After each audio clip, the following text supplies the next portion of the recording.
विद्यार्थी मित्रांनो, आज कार्बन अन इम्पॉर्टंट एलिमेंट या चॅप्टरमधील आपण नवीन टॉपिकला सुरुवात करणार आहोत आणि तो जो टॉपिक असेल that is nothing but properties of carbon item.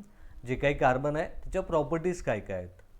आता प्रॉपर्टीज म्हणजे दोन प्रॉपर्टीज असतील, एक फिजिकल प्रॉपर्टी आणि दुसरी असेल केमिकल प्रॉपर्टी. आता चला पाहूयात या ठिकाणी first one, allotropic nature of carbon. आपण काय सांगतो या ठिकाणी, ॲलोट्रॉप्स म्हणजे एकासारखेच दिसणारे जे असतील त्यांना आपण काय म्हणतोय, सिंपल भाषेमध्ये त्याला आपण ॲलोट्रॉप्स म्हणतोय. तर ॲलोट्रॉपी म्हणजे काय असेल, काही एलिमेंट जे आहेत ना ते काय असतील या ठिकाणी, एकाच प्रकारचे आहेत पण त्यांचे डिफरंट फॉर्म आहेत. Some elements occur in nature which is having more than one form. आता कार्बन एक टाईप आहे पण त्याचे डिफरंट स्वरूप आहेत, यांना आपण काय म्हणूयात, those are called as allotropes of each other. आता नेक्स्ट प्रॉपर्टी जेव्हा आपण पाहतोय, the chemical properties of these different forms are the same. आता मी आता सांगितलं दोन प्रॉपर्टीज आहेत, फर्स्ट वन फिजिकल प्रॉपर्टी आणि सेकंड असेल केमिकल प्रॉपर्टी. तर यांच्या केमिकल प्रॉपर्टीज सेम आहेत पण यांच्या फिजिकल प्रॉपर्टीज डिफरंट आहेत. आता आपण फिजिकल आणि केमिकलमध्ये डिफरन्स एकदा पाहूयात. आता मी किंवा आपण सगळे दिसायला डिफरंट आहोत, ठीक आहे, पण सगळ्याचं जे मन आहे ते एक सुंदर मन आहे. म्हणजे दिसायला डिफरंट आहोत म्हणजे फिजिकली डिफरंट आहोत, आणि मन सुंदर आहे म्हणजे सगळ्यांचंच मन सुंदर आहे, म्हणजे हे त्यांचे केमिकल प्रॉपर्टीज झाले, इंटरनल प्रॉपर्टीज झाले. तर chemical properties of these elements or these forms are same but their physical properties are different. Next, and this property is called as, आता या ज्या एलिमेंट्सच्या ज्या प्रॉपर्टीज आहेत ना, कोणते, chemical properties same, physical property different, that is called as the ॲलोट्रॉपी.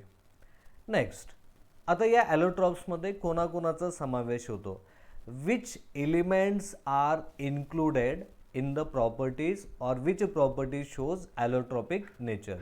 तर first one असेल carbon, second आहे सल्फर, थर्ड वन असेल फॉस्फरस. आता पहा, ॲलोट्रॉप्स ऑफ कार्बनमध्ये आपण जेव्हा कार्बन पाहतोय तर कार्बन हा क्रिस्टलाइन फॉर्ममध्ये प्रेझेंट असेल. आता हे क्रिस्टल्स कोणत्या फॉर्ममध्ये आहेत किंवा कोणत्या प्रकारचे आहेत, या क्रिस्टलची जी अरेंजमेंट आहे ना, these crystalline form has regular and definite arrangement of atom. या क्रिस्टल्समध्ये जेवढे काही ॲटम्स आहेत त्यांची अरेंजमेंट रेग्युलर आहे आणि डेफिनाईट आहे, ठीक आहे.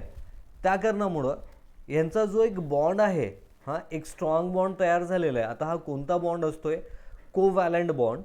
तो कसा तयार होतोय आपण नेक्स्ट बीटमध्ये पाहूयात. They have high melting point and high boiling point.